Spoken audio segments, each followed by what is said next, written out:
안녕하세요. 베이커입니다. 사티TV는 평소 좋아하거나 앞으로 좋아하게 될 작가님들을 소개하는데요. 최근 인스타에서 확 꽂힌 작가님이 있어서 소개하려고 해요. 토마슈 크랭치츠키입니다. 에스터 시퍼 갤러리에서 10월 26일까지 개인전이 있다고 하니 못 보신 분들은 얼른 서두르세요.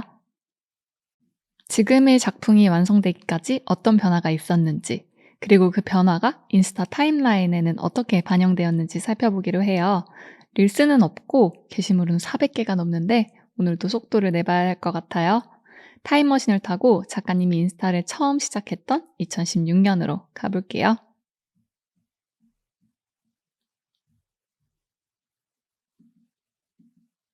화방에서 판매하는 캔버스 묶음을 보다가 영감이 스쳐갔어요.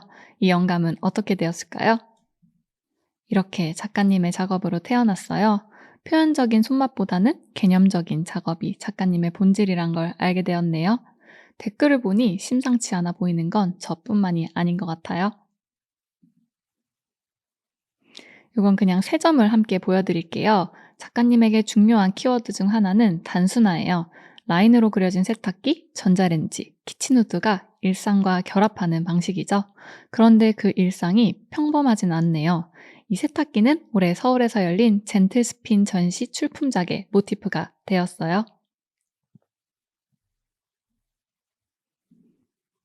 작가님 작업에는 손이 많이 등장해요. 가시 박힌 손가락은 웃고 있는데 이걸 보는 손가락이 오히려 언짢아하고 있어요. 자료를 찾아보니 작가는 작품 전반에 진지한 내용을 유머와 재치를 통해 가볍고 평이하게 보이도록 하는 점강법, 바토스를 사용한다고 하네요. 그리고 손이 나왔어요. 태블릿으로 그려진 디지털 드로잉 스케치 같네요. 이 작업을 보면서 혁오 노래의 가사가 떠올랐어요. 우린 손금 속에 살고 있네. 난 그게 참 슬퍼. 작가님 작업에서 손과 손금, 그리고 손의 표현들은 어떤 것들을 드러내려 하는 걸까요?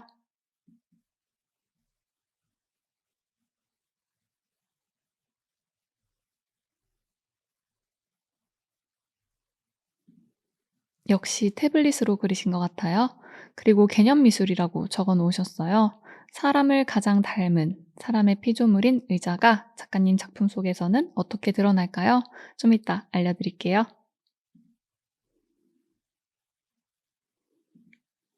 이 작품을 보면서 영감이 스쳐갈 때 이 영감을 잡기 위해 손바닥에 드로잉한 순간을 포착한 게 아닐까 하는 생각이 들었어요. 만약에 그렇다면 작가님은 왼손잡이인 것 같죠? 그리고 그렇게 손바닥에 포착한 순간은 이렇게 작품이 됩니다. 확대된 손은 현재까지 작가님 작업 중 주요 주제인데요.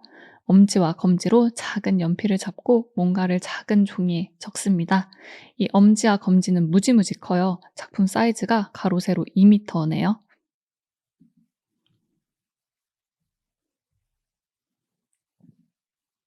캔버스에 그려진 그림을 왜 평면회화라고 할까요? 캔버스는 두께가 있는 입체잖아요. 단순하게 그려진 의자 위에 권총을 향해 작가님은 총알이 발사되고 있는 순간을 그린 작품으로 마주 쏩니다.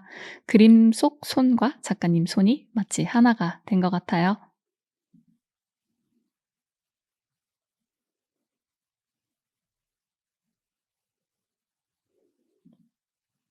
선글라스에 비친 길은 작가님에게 또 영감을 주었죠. 그리고 이런 디지털 드로잉을 거쳐서 이런 작업이 되었습니다. 작가님 앞에 놓여진 길인 것 같아요. 양쪽 렌즈에 똑같아 보이는 길인데 미세한 차이가 있죠. 마르셀 디상의 인프라씬이 생각났어요. 유사한 사물 사이에 존재하는 극미한 차이라고 하는데 혹시 이 작품도 인프라씬의 표현일까요?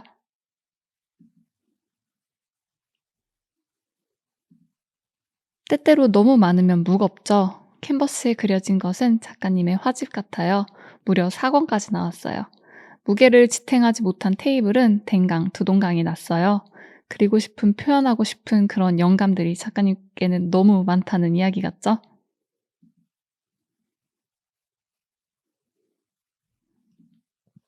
이번엔 연필 드로잉이에요. 스위치에 성냥개비가 끼어 있어요.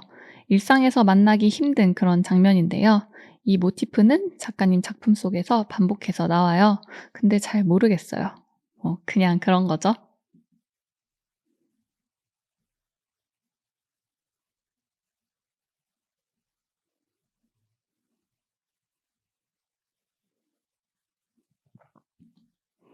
2019년에 있었던 스피릿 레벨이란 개인전의 메인 작품인 것 같아요. 저한테는 너무나 익숙한 물건이죠. 전시 설치 필수품, 노란색 수평자예요. 수평을 잴 수 없는 하늘과 날고 있는 새. 그들은 수평이었을까요?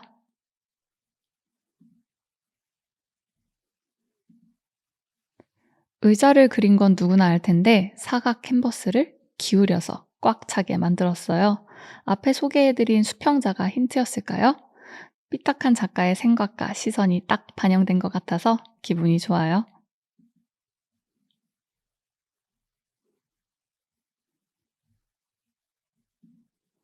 사과라고 생각했는데 밤이었어요. 밤이라고 생각하고 보니 밤 같죠?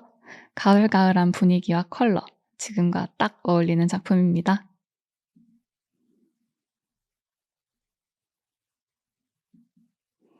이건 껍질만 남은 사과지만 오히려 사과의 특징을 잘 가지고 있어요.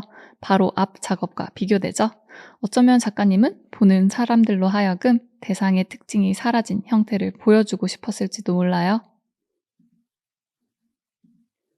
그리고 그 사과는 입속으로 꿀꺽 들어갑니다.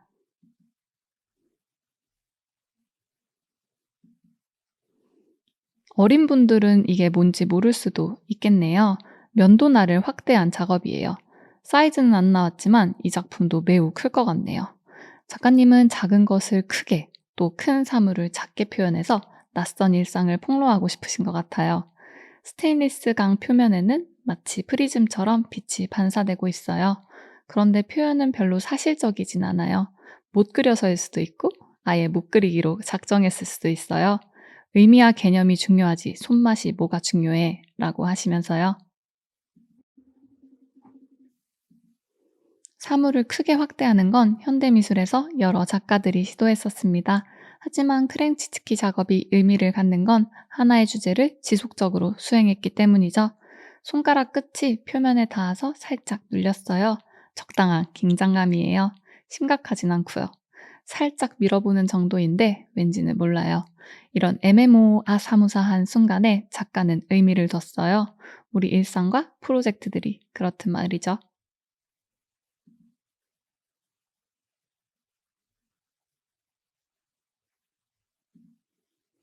드물게 회화적이에요. 저에게 회화적이란 표현은 좋지도 나쁘지도 않은데요.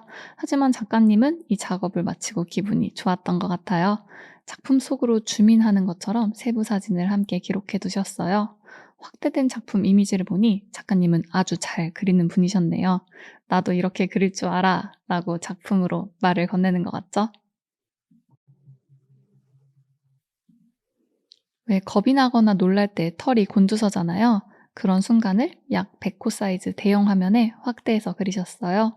확대해서 그린 화면을 보면 저도 소름이 돋는 것 같아요.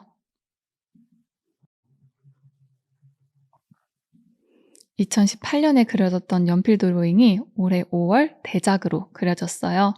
어떤 의미일지는 잘 몰라도 스위치가 가지고 있는 심플한 형태가 빛을 만나서 그림자를 가질 때 생기는 미니멀한 느낌을 그리셨어요. 성냥의 그림자는 미니멀한 형태의 입체감을 부여하죠. 작가님은 영화로 치면 열린 결말을 추구하는 감독 같아요. 지금 서울 에스더 시퍼 갤러리에 있는 작품이에요. 스테인리스 그릇 모서리에 달걀이 톡 부딪히는 순간입니다. 세부를 보면 달걀의 미세한 균열이 일어나고 있어요. 정물화를 스틸라이프라고 하죠. 현대라기보다는 현재의 정물화예요. 이전과 이후 사이 그 짧은 찰나에 정지된 순간을 포착한 정물화입니다. 프리즈 런던에 출품된 작품이에요. 긴장되는 순간이죠. 혹시 풍선에도 금이 있나 봤더니 없는 것 같아요. 대신 손과 바늘이 확대된 이미지는 있어요. 바늘 끝이 풍선에 닿을락 말락, 마치 달걀에 실금이 간 순간과 마찬가지죠. 암튼 작가님 작품은 알 것 같으면서도 모르겠고, 그러면서도 계속 생각나게 하는 그런 매력이 넘쳐요. 잘 모르는 작가님의 인스타를 리뷰하는 건 재미있지만 또 두렵기도 해요. 하지만 미술은 그런 거죠. 누구나 감상할 수 있고 또 누구나 자기의 감상평을 말할 수 있는 대상이에요. 정답은 애당초 존재하지 않으니깐요. 그럼 지금까지 베이커였습니다.